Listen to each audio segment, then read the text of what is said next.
Pernah kepikiran nggak sih, apa bedanya manajer biasa sama pemimpin yang benar-benar hebat? Nah, yuk kita bareng-bareng telusuri peta jalan kepemimpinan ini.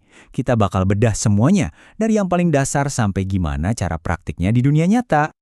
Oke, kita langsung aja ke pertanyaan utamanya ya. Soalnya ini nih fondasi dari semua yang bakal kita obrolin. Jadi, apa sih bedanya bos sama pemimpin? Jawabannya sebetulnya lebih dalam dari sekedar jabatan. Gampangnya gini deh, jabatan itu ngasih kamu wewenang, tapi kepemimpinan itu soal pengaruh.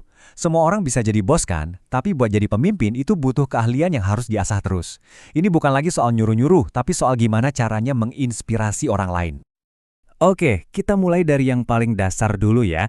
Di bagian pertama ini kita bakal kupas tuntas kenapa sih kepemimpinan itu penting banget di kelompok atau organisasi manapun. Jadi, apa sih sebetulnya kepemimpinan itu? Kalau kita lihat definisinya, kuncinya cuma satu kata, pengaruh. Ini bukan soal kekuatan formal buat maksa orang lakuin sesuatu, sama sekali bukan. Tapi ini soal kemampuan, ya kemampuan informal, buat bikin orang lain pengen bertindak, pengen ikutin visi kamu. Baik, kita udah ngerti kenapanya kan, sekarang kita pindah ke apanya.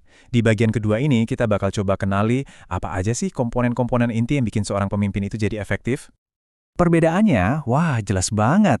Pemimpin yang beneran itu menginspirasi visi, ngasih kekuatan ke timnya biar bisa berkembang. Nah sebaliknya, kalau bos biasa, ya cuma ngasih perintah dan ngontrol aja. Nggak ada tuh percikan inspirasi yang bikin timnya tumbuh. Terus, gimana sih wujudnya pemimpin efektif itu kalau lagi beraksi? Nah, pertama, mereka itu pinter banget ngasih gambaran masa depan yang bikin semua orang semangat. Terus, mereka juga memberdayakan tim, ngasih kepercayaan dan semua yang dibutuhin buat ngejar tujuan itu. Komunikasinya juga harus jelas, biar semua paham mau kemana. Mereka juga selalu mendorong kerjasama, bukan kerja sendiri-sendiri. Dan yang paling penting nih, mereka itu memimpin dengan jadi contoh. Apa yang diomongin, yaitu juga yang dilakuin. Sekarang kita masuk ke bagian alatnya nih. Anggap aja ini kotak peralatan kepemimpinan. Di bagian ketiga ini, kita akan bahas 3 teori utama yang bisa bantu kita ngerti berbagai macam cara buat memimpin. Alat pertama yang kita punya namanya kepemimpinan situasional. Intinya simple banget kok. Nggak ada satu gaya memimpin yang paling benar buat semua situasi. Titik. Kunci dari teori ini cuma satu, fleksibilitas. Pemimpin yang hebat itu nggak kaku. Mereka lihat dulu situasinya gimana, timnya seperti apa, baru deh mereka menyesuaikan diri, ya kan? Coba bayangin, cara kamu ngebimbing anak baru di tim pasti beda dong sama cara kamu kerja bareng sama senior yang udah jago. Nah, itulah intinya kepemimpinan situasional. Lanjut, alat kita yang kedua, kepemimpinan transformasional. Kalau yang tadi itu soal adaptasi, nah yang satu ini fokusnya adalah menginspirasi perubahan yang besar. Di sini fokus utamanya itu benar-benar soal inspirasi. Pemimpin kayak gini tuh bukan cuma manajer, mereka itu seorang visioner. Mereka ngajak timnya buat lihat lebih jauh, bukan cuma ngerjain tugas harian, tapi jadi bagian dari sesuatu yang jauh lebih besar. Hasilnya, inovasi dan semangat buat ngebentuk masa depan. Oke, alat terakhir di kotak kita adalah kepemimpinan transaksional. Yang ini pendekatannya lebih terstruktur dan ya lebih to the point. Anggap aja gaya ini kayak sebuah kontrak yang jelas antara pemimpin dan tim. Fokusnya itu ke pengawasan, organisasi, dan yang pasti, kinerja. Jadi pemimpinnya netapin tujuan yang jelas, terus ada sistem imbalan atau ya konsekuensi buat mastiin tujuan itu kecapai. Simple, lugas, dan seringkali sangat efektif. Oke, kita udah punya 3 teori keren di tangan. Tapi pertanyaannya, terus buat apa?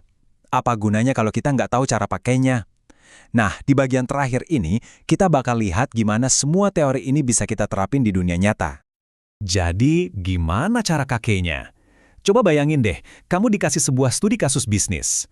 Tugasnya bukan lagi cuma ngejelasin definisi teori, tapi kamu harus milih teori mana yang paling pas buat nganalisis dan nyelesain masalah di kasus itu. Nah, disitulah ilmunya kepake. Prosesnya sendiri sebenarnya cukup masuk akal kok. Pertama, kamu nilai dulu situasinya. Kedua, coba identifikasi apa sih yang benar-benar dibutuhin sama tim kamu? Apa mereka butuh arahan yang jelas, motivasi, atau mungkin struktur yang lebih rapi? Nah, dari situ baru deh kamu pilih pendekatan yang paling pas dari kotak peralatan tadi. Dan terakhir, yang paling penting, evaluasi hasilnya. Berhasil atau enggak, yang penting kita belajar dari situ.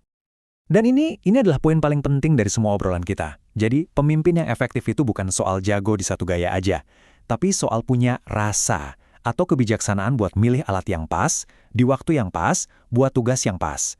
Kayak montir yang tahu kapan harus pakai kunci pas dan kapan harus pakai obeng.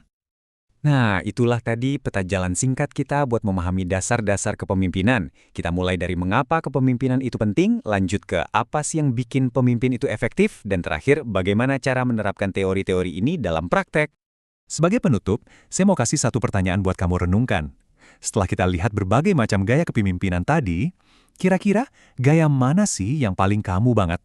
Dan di situasi seperti apa kamu merasa bisa benar-benar bersinar sebagai seorang pemimpin? Coba deh dipikirin.